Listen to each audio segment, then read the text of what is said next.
Deuteronomio capítulo 30 y versículo 19. Si lo tiene, por favor me dice amén. Dice así: a los cielos y a la tierra llamo por testigos hoy contra vosotros, que os he puesto delante la vida y la muerte, la bendición y la maldición. Escoge pues la vida para que vivas tú y tu descendencia, amando a Jehová tu Dios, atendiendo a su voz y siguiéndole a Él, porque Él es vida para ti y prolongación de tus días, a fin de que habites sobre la tierra que juró Jehová a tus padres, Abraham, Isaac y Jacob, que les había de dar. Este pasaje es muy interesante porque nos habla acerca de las decisiones que debemos tomar en la vida. Pero para entender un poco mejor este pasaje, quisiera que habláramos acerca de varios aspectos que nos pueden ayudar a dar luz para este pasaje. En primer lugar, vamos a hablar un poco de la historia del pensamiento humano, más o menos por qué es que pensamos como pensamos. También hablar acerca un poco de la voluntad humana, de la voluntad divina, del pacto de Dios con su pueblo y de cuál es la decisión más importante que debemos tomar como seres humanos. Y en eso nos vamos a centrar esta mañana, en hablar de todas estas cosas. En primer lugar tenemos el pensamiento. El pensamiento, nuestras decisiones están muy influenciadas por el mundo en el que vivimos. Queramos o no, hay un pensamiento que reina sobre este mundo y nosotros los cristianos no estamos exentos de caer bajo ese pensamiento que reina en la sociedad actual. Somos seres sociales y el pensamiento de la sociedad en la que nos desarrollamos tiene mucho que ver a la hora de elegir algo, de decidirnos por algo. Por ejemplo, hace algún tiempo, si ustedes no me dejarán mentir, era muy mal visto que alguien tuviera tendencias homosexuales. Era muy mal visto por la sociedad, era muy mal visto. Es decir, era algo bien difícil que alguien tuviera ese tipo de tendencias. Pero ahora es moda. Ahora, en vez de ser algo que produce, digamos, repulsión o aversión, es una moda. Y mucha gente está viviendo este tiempo y está viviendo conforme a este tiempo y empieza a desvalorizar lo que antes tenía valor y empieza a tener un pensamiento diferente. Y para comprender un poco mejor el pensamiento que existe hoy, vamos a hacer un breve repaso por todas las edades del pensamiento del ser humano. El pensamiento podemos trasladarlo hasta el periodo clásico y nos remontamos a los grandes pensadores griegos, ¿verdad? A Platón, Aristóteles, Sócrates. Y estos señores iniciaron la sistematización del pensamiento humano. No es que no haya habido pensamiento antes de ellos, lo que pasa es que ellos empezaron a documentarlo, empezaron a escribir y empezaron a sistematizarlo. Entonces el pensamiento de ellos fue enfocado a la filosofía, pero no como la conocemos ahora, porque muchos rechazan la filosofía, ¿verdad? Pero ellos, la filosofía en sus inicios fue concebida más bien como una reflexión profunda acerca del porqué de las cosas. Los griegos empezaban a preguntarse por qué la lluvia cae de arriba hacia abajo, por qué los árboles crecen. O sea, nosotros ahora eso lo vemos en tercer grado, pero ellos no tenían todo ese conocimiento. Entonces, esa fue el inicio de la filosofía o del pensamiento humano. Así comenzó la filosofía griega y la mayor aplicación que tuvo ese desarrollo del pensamiento tuvo mucho que ver con la política. De hecho, hasta este punto de la historia podemos remontarnos que muchas de las cosas que suceden en la política pueden cambiar si nos volviéramos a lo que decían estos señores. Se veía la política como el ciudadano participando activamente del quehacer de su ciudad, como el ciudadano haciendo que su ciudad se desarrollara. Ciudad viene la palabra que se traduce como ciudad viene de polis, y polis era el centro donde se daban todas las actividades humanas. Entonces política viene de ahí, ¿verdad? De polis. Entonces desde entonces empieza el pensamiento a florecer en el ser humano. Pero luego viene la Edad Media, y la Edad Media está representada por personajes como Agustín de Hipona y Santo Tomás de Aquino, que estuvieron, por ejemplo, Agustín es el máximo representante de lo que se conoce como la patrística, o el momento en que los padres de la iglesia empezaron a desarrollar pensamiento. Y Santo Tomás de Aquino es el representante de la escolástica, que es ya el final de la Edad Media. Y este periodo estuvo definido por el desarrollo del pensamiento teológico. En este periodo, que duró varios cientos de años, el pensamiento teológico se desarrolló de tal manera porque la Iglesia Católica Romana tenía gran influencia sobre el mundo. El pensamiento cristiano, pero católico romano, tenía gran influencia sobre el mundo y había pasado de ser perseguida la iglesia después de Cristo a empezar a perseguir a aquellos que estaban en contra de su pensamiento. Entonces se desarrolló el pensamiento y se desarrolló la fe. Y aunque el desarrollo más grande del pensamiento estaba centrado en Dios y en la fe, terminó alejándose de las enseñanzas de Dios. Terminó separándose de verdad de lo que eran los valores cristianos y empezaron a imponer reglas humanas que estaban dictadas muchas veces por personas que no tenían conocimiento de Dios. Estaban metidos en política y todo, pero no tenían conocimiento de Dios.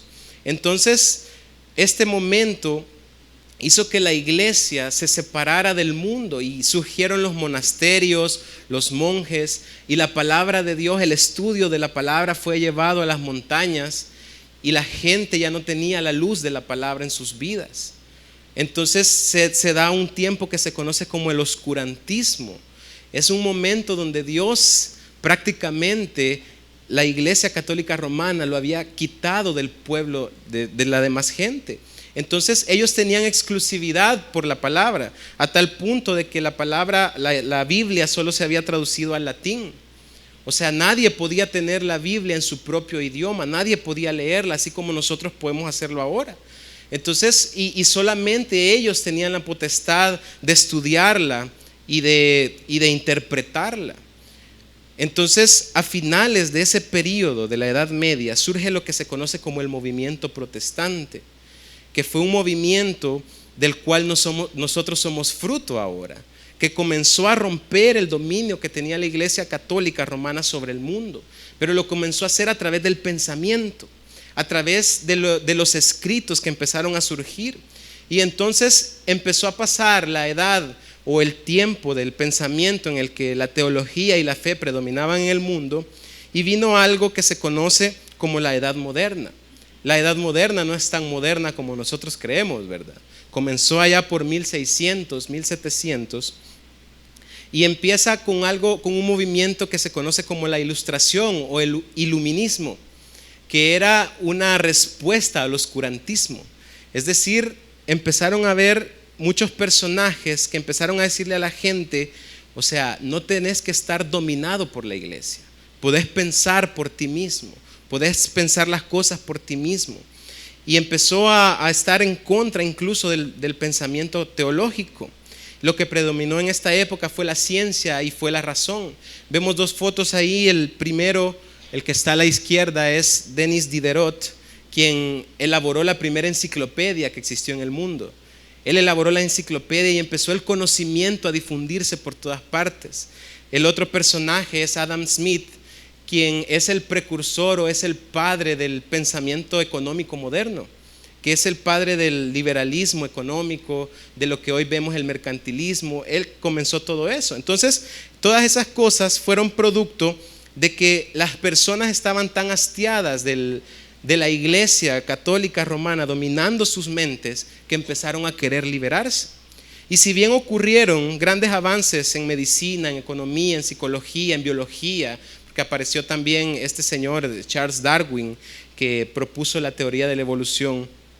Si bien ocurrieron un montón de avances, el pensamiento humano empezó a dejar de centrarse en Dios y empezó a centrarse en el ser humano.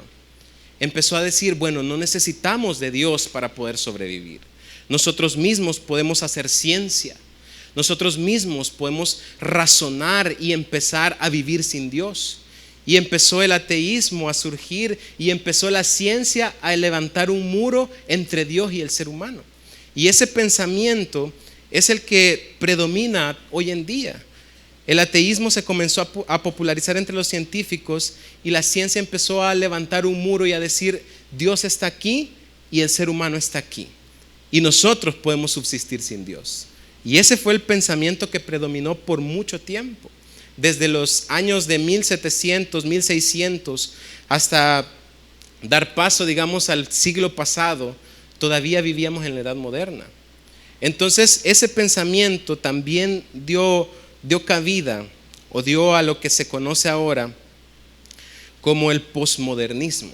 El pensamiento posmoderno tiene que ver más bien con, en realidad no puede considerarse como una época del pensamiento porque acaba de terminar el pensamiento moderno, ¿verdad?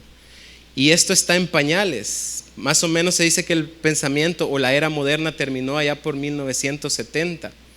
Pero el pensamiento posmodernista quiere decir que es algo que está después del modernismo. Por ejemplo, nosotros hemos vivido la posguerra y esa no es digamos, un hecho histórico, sino que es algo que está justo después de lo que pasó. Entonces, lo que sí se puede decir del pensamiento posmodernista es que está centrado en lo que vemos ahí, que es el relativismo. El relativismo quiere decir que las personas piensan que todas las cosas son relativas, que nada es absoluto, que cualquiera puede pensar como quiera de lo que ve, de lo que piensa o de lo que siente. Y entonces la idea de Dios está alejada de eso, porque sabemos que Dios es absoluto, Dios es la verdad absoluta. Y no hay nada, no hay verdad fuera de Él, dice la Biblia. Entonces, cuando nosotros vemos que lo que reina en este tiempo es el pensamiento alejado de Dios, encontramos personajes como esta señora, que se llama Simone de Beauvoir, quien empezó un movimiento feminista, el cual se ha venido a degenerar en lo que hoy en día tenemos como la ideología de género. Esta señora empezó a escribir acerca de que las mujeres, y si bien es cierto, hizo grandes avances para que las mujeres, por ejemplo, pudieran votar, porque antes las mujeres no podían votar en la historia reciente, para que las mujeres tuvieran igualdad de derechos ante la ley, pero también empezó a sentar las bases de lo que ahora conocemos como la ideología de género. La ideología de género no es más que un grupo de personas tomó un montón de ideas, las hizo suyas y empezó a defenderlas. Y empezó a defenderlas a tal punto de que ahora el que está en contra de esas ideas es atacado por estas personas. Y en ese mundo vivimos. Y esto se está agudizando cada día más. La ideología de género está siendo implantada en un montón de instituciones de gobierno para que las personas puedan tener libertad de pensar como ellos quieran. Y la ideología de género está tan cimentada en el posmodernismo, porque lo que dice el posmodernismo es, bueno, si yo me siento que soy mujer, entonces soy mujer, aunque sea hombre. Pero como yo me siento mujer, y si yo me siento que soy un caballo, pues puedo ser un caballo, un unicornio, qué sé yo. Entonces ese es el relativismo. Los valores que antes teníamos en la sociedad como seres humanos se han ido perdiendo. Y ahora hay algo que le llaman algunos autores la modernidad líquida, que quiere decir que nada es sólido, nada es sostenible, nada es perdurable. O sea, todo se acaba en el momento en que dejamos de sentirnos de esa manera. Y esto, mis queridos hermanos, es peligroso porque ha llegado al pensamiento de la iglesia. Y muchas personas están influenciadas por el pensamiento posmoderno, a tal punto de que algunas personas dentro de las iglesias andan buscando sensaciones en vez de buscar los verdaderos valores bíblicos para que su vida sea mejor. Andan buscando que se le toquen las emociones cuando va a un culto, cuando va a una reunión, cuando va a un concierto, y busca nada más emocionarse en el momento, y si se emocionó, pues estuvo bueno el culto, ¿verdad? Pero no, viera qué aburrido de unos maestros de Grecia nos hablaron ese día. Entonces ese es el pensamiento posmoderno, el cual nos dice que que todo es relativo, que todo tiene que ver con el punto de vista que yo lo veo, que nada es absoluto. Y eso se está metiendo en la iglesia, y todo este recorrido nos lleva a ver que desde la antigua Grecia hasta nuestro tiempo Hay un pensamiento global en el ser humano que influye en las decisiones que toma. Y debemos conocerlo para poder saber nosotros evitar ese pensamiento. Y decir, no, yo no voy a vivir por lo que dice el mundo. Yo voy a vivir por lo que dice la palabra de Dios. Y esa es la verdadera posición de un cristiano. Un cristiano debe vivir no por lo que dice el mundo, sino por lo que dice la palabra de Dios. Entonces, habiendo hablado del pensamiento, podemos hablar un poco acerca de la voluntad humana. La voluntad humana es un rasgo divino. A pesar de que es humana, viene de Dios. Parte de la imagen de Dios en el hombre fue impregnada en la voluntad. Es decir, Dios es el que tiene voluntad. Dios es el que tiene voluntad y eso le impregnó al ser humano cuando lo creó. Cuando dice la Biblia, a imagen y semejanza de Dios, parte de esa imagen y semejanza de Dios fue la voluntad. Entonces, en el versículo que leímos decía, a los cielos y a la tierra llamo, por testigo soy contra vosotros, que os he puesto delante la vida y la muerte, la bendición y la maldición. Escoge pues. Le está diciendo al ser humano, vos tenés la facultad de elegir lo que querés. Los animales no. Ahora, ¿qué influencia la voluntad del ser humano? ¿Por qué cosas está influenciada la voluntad del ser humano? ¿Será que está influenciada por el pensamiento actual? Póngase a pensar por un momento las decisiones que tiene frente a usted. Póngase a pensar por un momento las decisiones que ha tomado últimamente. ¿Será que hemos sido influenciados por el pensamiento actual, por lo que dicen los demás, por lo que dice la gente, por lo que dicen los periódicos, por lo que dicen las redes sociales? Miren, hay muchas personas que hacen cosas increíbles, hacen cosas absurdas solo porque lo vieron en las redes sociales, solo porque lo vieron en Facebook y les dijeron que lo hicieran y lo hacen. Qué tremendo. Cristianos que tienen esa conducta. Cristianos que hacen cosas que porque le dijeron que era bueno, que era bonito, empiezan a hacer ese tipo de cosas. Entonces podemos preguntarnos, ¿qué es lo que está influyendo mis decisiones? Muchas veces solo vivimos por vivir la vida y vivimos el día a día y no vemos qué es lo que está influyendo nuestras decisiones. No nos paramos a pensar, bueno, de verdad, ¿por qué yo me estoy decidiendo por esto? ¿Por qué yo me estoy decidiendo por lo otro? Esto no, como les decía, no está alejado de los cristianos. Una persona que asiste a una iglesia regularmente, pero que no vive su vida conforme a la palabra de Dios, ha decidido vivir conforme a este mundo, a pesar de que está en la iglesia. Por eso es peligroso el pensamiento, porque muchas veces pensamos, bueno, es que yo voy a la iglesia, o sea, yo soy cristiano, pero el cristianismo no es ir a la iglesia solamente. Eso es parte del cristianismo. El cristianismo es vivir una vida conforme a la palabra de Dios. Eso es el verdadero cristianismo. Por lo tanto, cuando yo digo que voy a la iglesia, pero mi vida es igual que la de cualquiera de los que está allá afuera, yo estoy viviendo conforme al pensamiento actual. Estoy viviendo alejado de Dios. Alguien que sirve en un ministerio, pero que al salir de aquí practica el pecado, está viviendo conforme al mundo actual, conforme al pensamiento de este mundo. Porque lo que dice, bueno, es que allá es una cosa y aquí es otra. O sea, démosle. Y ese es el pensamiento del mundo. Si te gusta, si te hace sentir bien, entonces hacelo. Y muchas veces lo que hacemos al venir a la iglesia es acallar nuestra conciencia un momento y decir, no, es que yo voy a la iglesia. Como que le estamos pagando un poco a Dios. Muchas veces el servicio lo agarramos como que le estamos pagando un poco a Dios. A Dios nunca le vamos a poder pagar todo lo que Él ha hecho por nosotros. Pero Él lo que espera de nosotros es que obedezcamos su palabra. Eso es lo que espera de nosotros. Alguien que busque en cada culto que lo emocione. Y si no lo emociona, entonces no estuvo bueno.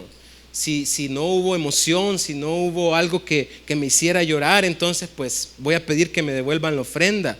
Alguien que piensa así está pensando como este mundo. Porque ¿a qué voy a la iglesia? ¿Solamente a buscar sentirme bien?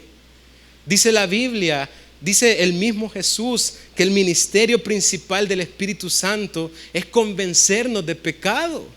El ministerio principal del Espíritu Santo no es hacernos sentir bien, no es hacerle sentir bonito a usted. El ministerio principal del Espíritu Santo es convencer al mundo de pecado. Siéntase bien y siéntase agradecido y bendecido cuando el Señor le dice: eso que estás haciendo está mal, tenés que cambiarlo, porque el Espíritu Santo lo está tocando. Pero el hecho de que yo venga y me emocione y llore un rato y me sienta alegre, yo no digo que no nos sintamos bien en la presencia del Señor, Él lo hace en nuestra vida. Pero si solo buscamos eso, hermanos, y no buscamos agradar al Señor con nuestro estilo de vida, entonces no estamos haciendo nada. Entonces por gusto venimos a la iglesia. Lo que necesitamos como seres humanos cristianos de verdad es vivir conforme a la palabra de Dios. Vivir conforme a la palabra de Dios. Nuestras decisiones deben estar fundamentadas siempre en la palabra de Dios. Porque el pensamiento de este mundo impide que veamos claramente lo que Dios desea para nosotros. Dios desea cosas buenas para usted y para mí. Él le dice a su pueblo: delante de ti pongo la vida y pongo la muerte, la bendición y la maldición.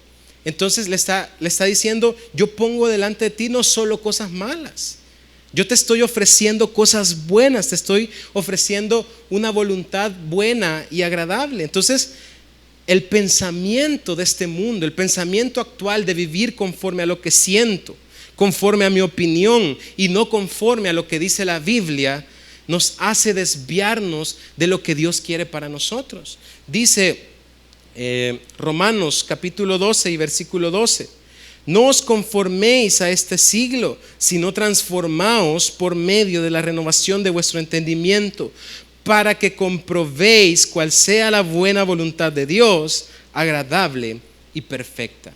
Pablo está diciendo que no debemos conformarnos a este siglo, y él lo dijo 2000 años antes de este siglo. Pero aún en ese tiempo había un pensamiento que predominaba sobre las personas. Y así como en ese tiempo había un pensamiento que predominaba en las personas, así lo hay ahora. Y por eso Pablo nos advierte y nos dice: no se conformen a este siglo. La Nueva Traducción Viviente dice: no imiten las conductas ni las costumbres de este mundo. Más bien dejen que Dios los transforme en personas nuevas. ¿Cuántos quieren ser personas nuevas? Que Dios los transforme en personas nuevas al cambiarles la manera de pensar. Mire qué tremendo esto. Somos hechos nuevos cuando nuestra manera de pensar es transformada. Porque ya no vivimos conforme al pensamiento humano, sino que vivimos conforme a la voluntad de Dios. Y eso es lo que Dios quiere de nosotros. Entonces dice: aprenderán a conocer la voluntad de Dios para ustedes, la cual es buena, agradable y perfecta. Esa voluntad solo se puede conocer cuando somos transformados en nuestra manera de pensar.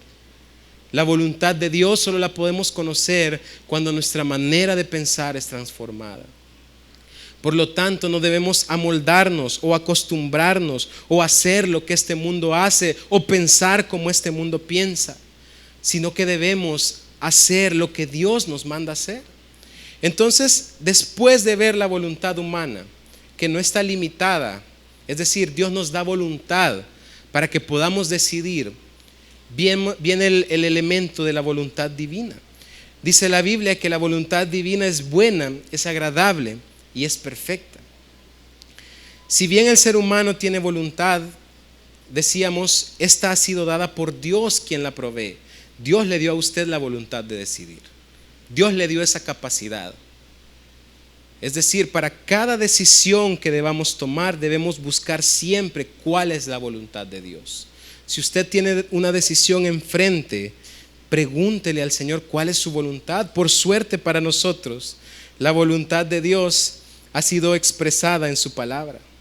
La voluntad de Dios está expresada en su palabra. Entonces podemos conocer la voluntad de Dios buena, agradable y perfecta para nosotros leyendo nuestra Biblia, estudiando nuestra Biblia, escuchando la palabra. En su Biblia está un resumen de lo que Dios desea que hagamos. Y usted puede consultarlo en cualquier momento.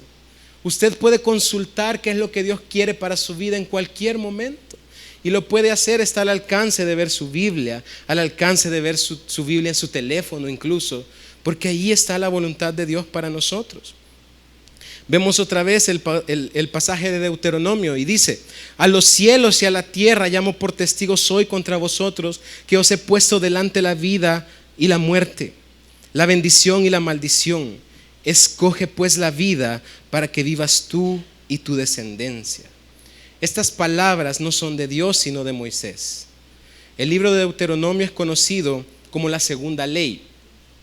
No es exactamente una segunda ley o una siguiente ley, porque lo que hace Deuteronomio es reunir y amplificar la ley dada por Dios a Moisés en Sinaí.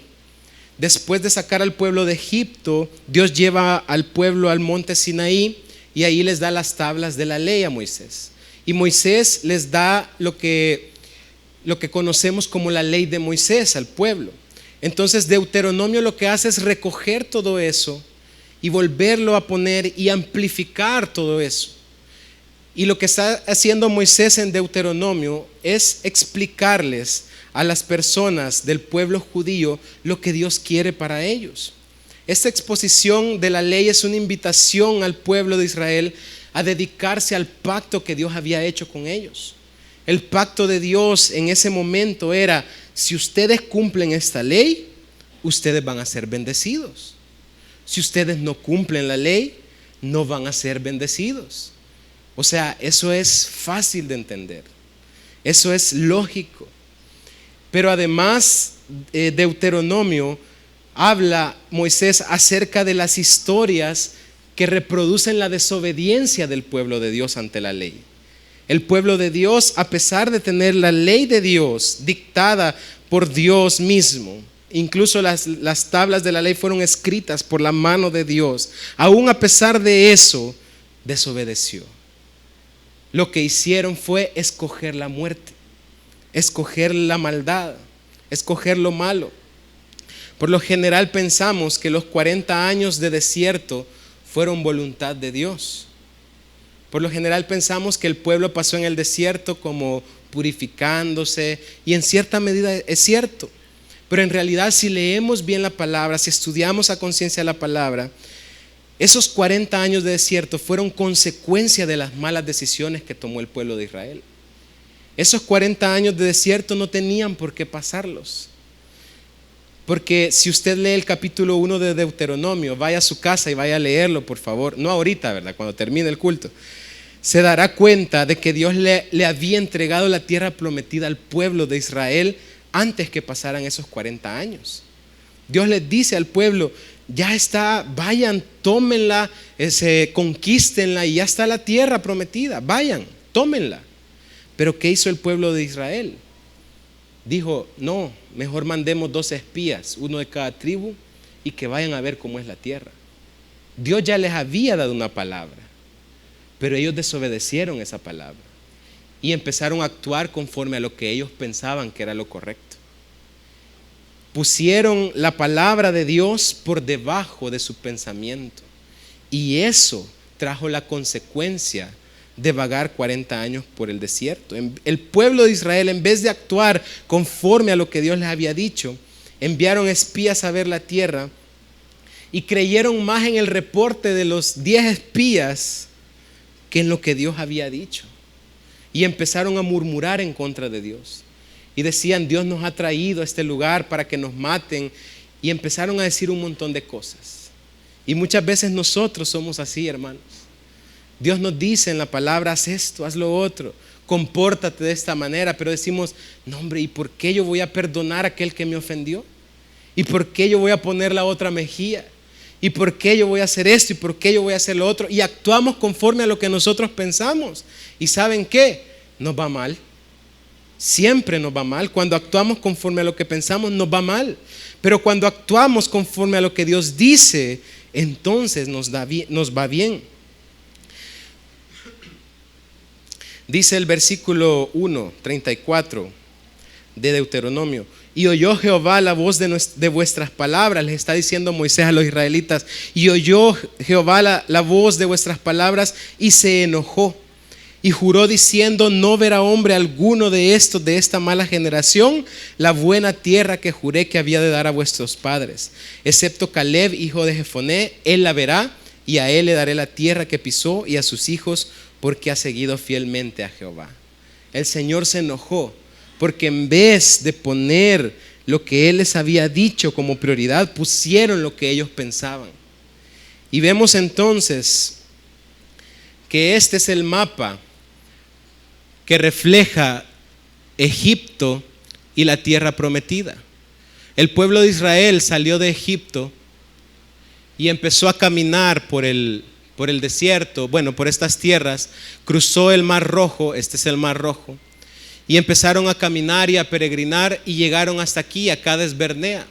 Y en Cades Barnea el Señor les dice: tomen la tierra que yo ya se las he dado, vayan. Pero ellos mandan a los espías, y el Señor se enoja y dice: como no me hicieron caso y les creyeron más a estos que a mí, entonces van a empezar a vagar por el desierto. ¿Por qué? Porque yo no quiero que todos estos incrédulos, todos estos que no me creyeron, todos estos que pusieron su pensamiento antes de mi palabra, no quiero que ninguno de estos entre en la tierra prometida. Y empezaron a vagar. Este recorrido duraba lo más 2 meses. Y empezaron a vagar 40 años por el desierto porque no obedecieron la palabra de Dios. Entonces, mis queridos hermanos, la voluntad de Dios es buena para nosotros. Dios no iba a mandar al pueblo para que lo mataran. Dios los estaba mandando para entregarles ya la tierra prometida. Somos nosotros los que nos dejamos influenciar por el pensamiento de este mundo, o por aquellos que piensan como este mundo, y actuamos basados en nuestra propia opinión. Busque siempre la voluntad de Dios, hermano, en la palabra, en oración. Busque siempre lo que Dios quiere para usted. Lo que pasa es que a veces nos preguntamos qué decisión tomar porque no hemos tomado en cuenta lo que dice Dios. A veces nos estamos diciendo: ¿y qué debo elegir? ¿A quién debo elegir? ¿Con quién me casaré? ¿A quién debo elegir, Señor? ¿O qué debo elegir en este momento? Y no hemos recordado o no hemos visto lo que Dios dice en su palabra. Hay personas, hay jóvenes que llegan a pedir consejería muchas veces y le dicen a uno: conocí a esta persona pero no es cristiana, ¿qué debo hacer? Yo quiero ser novio de ella pero no es cristiana, ¿qué debo hacer? ¿Qué dice la palabra? Busca a alguien que sea de tu misma fe, porque si no vas a tener problemas más adelante. Pero ¿qué hacemos muchas veces? Tomamos la decisión basados en nuestra propia opinión. No, es que algún día yo lo voy a hacer cristiano, yo la voy a hacer cristiana, ya van a ver. Y hay veces que sí, le sale. Pero probablemente Dios, lo que Dios está haciendo es tratando de alejarnos de las consecuencias de nuestras malas decisiones. Y cuando tomamos nuestras decisiones basadas en lo que pensamos o en lo que sentimos y no basadas en lo que dice la Biblia, entonces nos equivocamos. Hay un adagio que dice: el que obedece nunca se equivoca. El que obedece nunca se equivoca, porque está haciendo lo que le dijeron que hiciera. O sea, si el que lo manda a hacer algo pues está equivocado, ni modo, ¿verdad? Pero el que obedece nunca se equivoca. Si usted obedece, hermano, no se va a equivocar. Si usted ve en la Biblia que dice: aquel que te ofende, vos bendecilo. Al que te haga mal, pagale ese mal con bien. Cuando el Señor nos dice eso, lo que está diciendo es: si haces eso, te va a ir bien. Pero si haces lo que vos pensás, entonces te va a ir mal. Vemos entonces que la voluntad de Dios para su pueblo es buena, es agradable y es perfecta. Pero tenemos el elemento también del pacto de Dios con su pueblo. Dios le hace una oferta al pueblo de Israel. Dios le dice: a los cielos y a la tierra llamo por testigos hoy contra vosotros, que os he puesto delante la vida y la muerte, la bendición y la maldición. Escoge pues la vida para que vivas tú y tu descendencia amando a Jehová tu Dios. atendiendo a su voz y siguiéndole a Él, porque Él es vida para ti y prolongación de tus días, a fin de que habites sobre la tierra que juró Jehová a tus padres, Abraham, Isaac y Jacob, que les había de dar. Un pacto es un contrato en el cual se establecen ciertas obligaciones y derechos de ambas partes. Hay dos partes que establecen un pacto y dicen: estas obligaciones tenés y estos derechos tenés. Y lo que está diciendo el Señor es: si vos cumplís, si mi pueblo cumple lo que está establecido en mi ley, yo los voy a bendecir. Y nosotros ahora, miles de años después de esta palabra, podemos tomarlo para nosotros. Y es lo que Dios hace con nosotros ahora. Y podemos decir: Dios nos está dando a elegir todos los días de nuestra vida. Dios nos ofrece dos opciones para que usemos nuestra capacidad de elegir. Dios nos dio voluntad para que la usemos. Y esa capacidad de elegir hoy Dios nos la pone delante y nos dice: yo estoy delante de ti y pongo como testigos a la tierra y al cielo. Y te digo que te pongo a elegir entre la vida y la muerte. Usted tiene que decidir, hermano. Yo tengo que decidir. Nadie más va a decidir por nosotros. Pero además nos invita a elegir la vida. Le dice el Señor al pueblo: escoge pues la vida y la bendición. Esa fue la voluntad de Dios para Israel y es la voluntad de Dios para nosotros ahora. Le dijo: escoge pues la vida, para que vivas tú y tu descendencia. Dios quiere, hermanos, que cada vez que estemos frente a una decisión,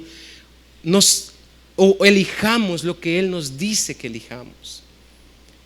Dios quiere que cada vez que usted vaya a tomar una decisión, elija lo que Él le dice que elija. No lo que usted piensa, no lo que usted cree, no lo que usted siente, sino lo que dice la palabra de Dios. Eso es vivir conforme a la palabra de Dios. Y cualquiera en su sano juicio diría: pero es que es obvio que cualquiera va a elegir la vida. O sea, lo bueno es la vida, lo bueno es la bendición. Es obvio que cualquiera va a elegir la bendición. ¿O cuántos quieren maldición aquí? ¿Cuántos quieren muerte? Ninguno de nosotros. Pero ¿saben qué? Así como el pueblo de Israel lo hizo, muchos elegimos la muerte. Muchos elegimos la muerte. Y cuando el Señor nos dice: elegí la vida y la bendición, muchos elegimos lo contrario. Y empezamos a decir: no, yo voy a elegir esto porque yo creo que esto es. Muchos eligen la muerte y la maldición. Deuteronomio explica abundantemente las consecuencias de elegir una cosa y la otra. El Señor les dice: si ustedes eligen la vida, si ustedes eligen obedecer, si ustedes eligen cumplir mis mandamientos, ustedes van a tener esto, van a tener lo otro, y les da una gran gama de bendiciones. Pero si ustedes eligen la muerte, les dice: ustedes van a tener esto, va a venir maldición. Y se le profetiza al pueblo de Israel que los iban a conquistar, que los iban a exiliar. Todo eso está ahí en Deuteronomio. Y fue lo que pasó después, porque el pueblo eligió la muerte. Elegir la vida significa elegir voluntariamente obedecer a Dios todos los días de nuestra vida. Todos los días debemos decidir elegir la vida.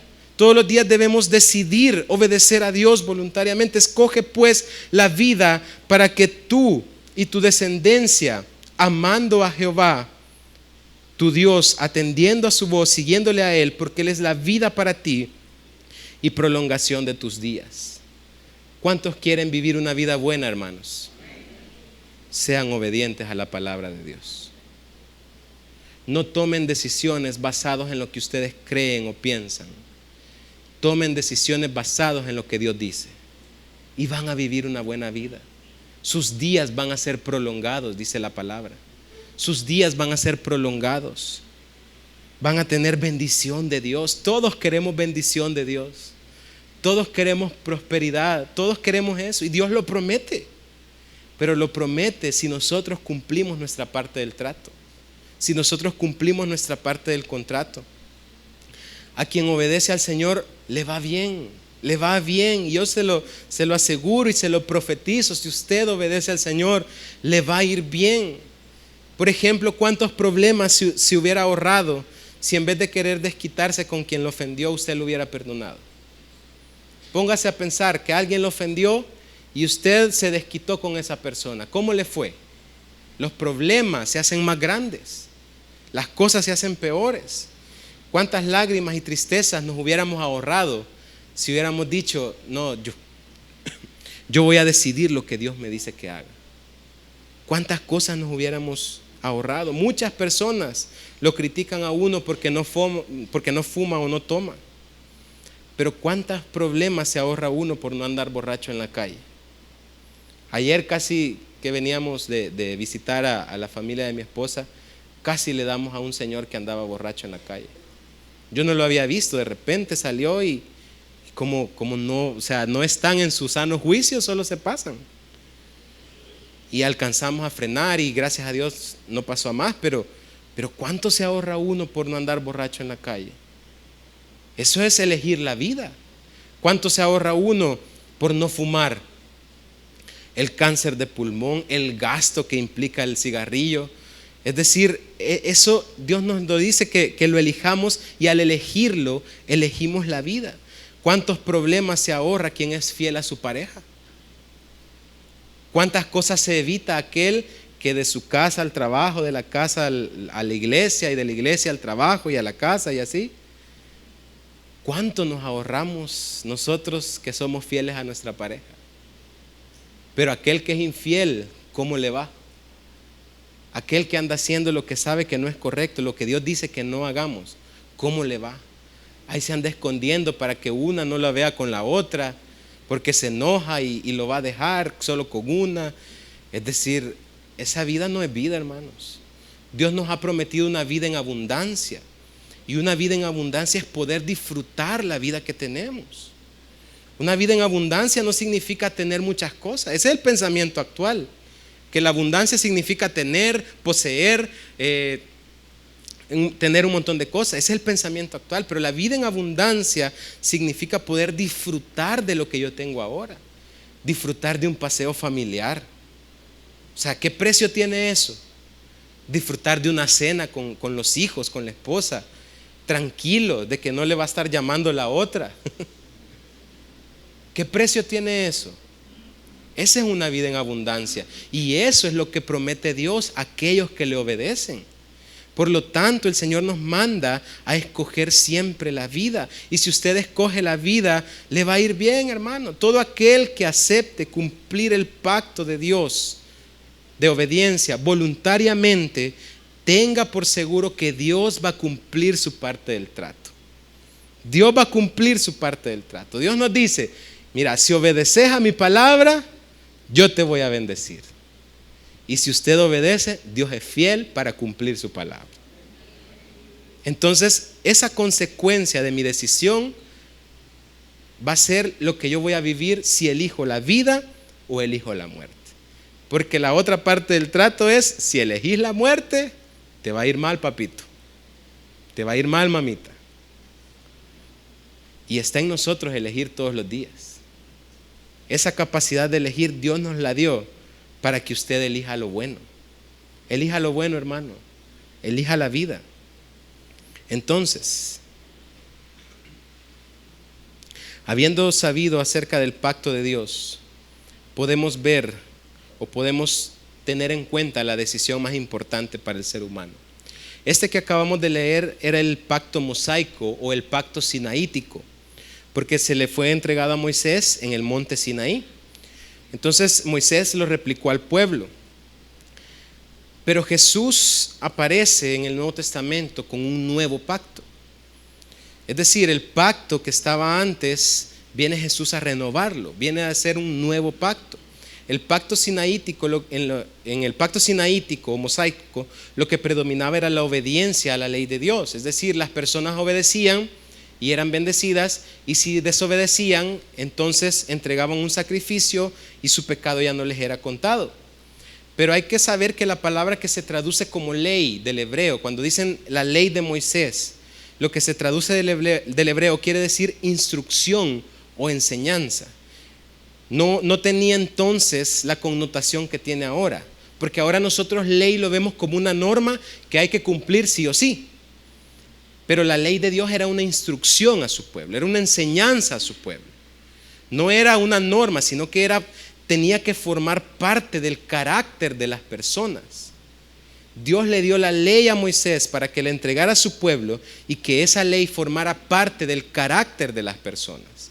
No como algo que tenía que cumplir, sino como algo que hacía automáticamente. ¿Se imagina usted que todos aquí en El Salvador cumpliéramos porque queremos hacerlo el reglamento de tránsito, por ejemplo? O sea, que fuera parte de nosotros, que yo siempre, o sea, no me duele ir a pagar la licencia, no me duele ir a renovar las cosas que tengo que renovar, no me duele comprar un cono para el carro, no me duele no viajar a tanta velocidad, que eso fuera parte de nosotros.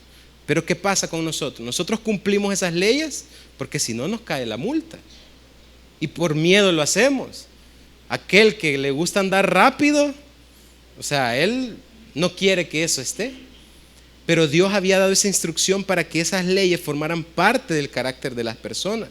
Entonces, por eso Jesús dice que Él no vino a abolir o a derogar la ley, sino que vino a cumplirla. En Jesús se cumple el propósito de esa instrucción, porque Jesús tenía el carácter de la ley de Dios en sí. Él cumplía la ley porque era su carácter. Y por eso es la ley cumplida, la ley de Dios cumplida en el ser humano.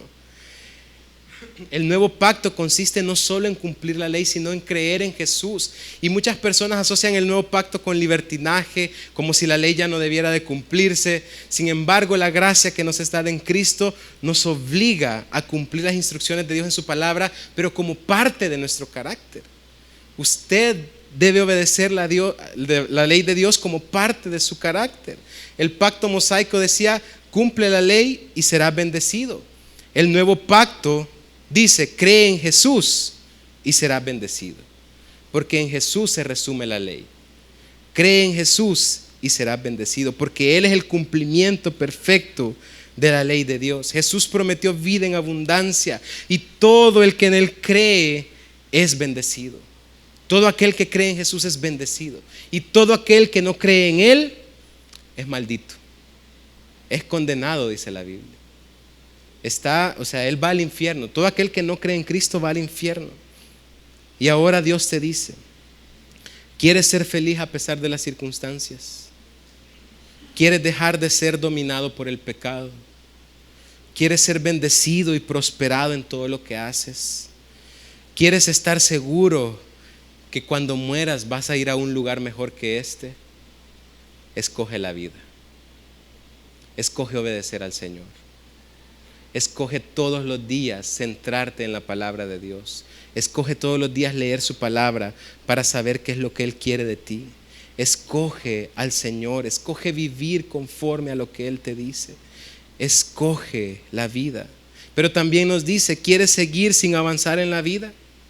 ¿Quieres tener siempre esa sensación de que todo lo que haces no te satisface? ¿Quieres seguir teniendo ese sentir de que haces un montón de cosas y sientes que no avanzas, como que estás en un lodazal? ¿Quieres seguir siendo dominado por tus impulsos, por tus pecados? Entonces escoge la muerte.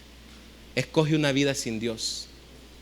Escoge no tomar en cuenta a Dios en tus decisiones y vas a vivir así.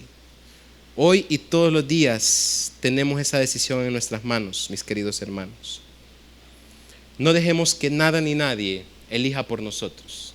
Elijamos siempre nosotros la vida. Vamos a orar al Señor. Póngase de pie un momento conmigo, por favor.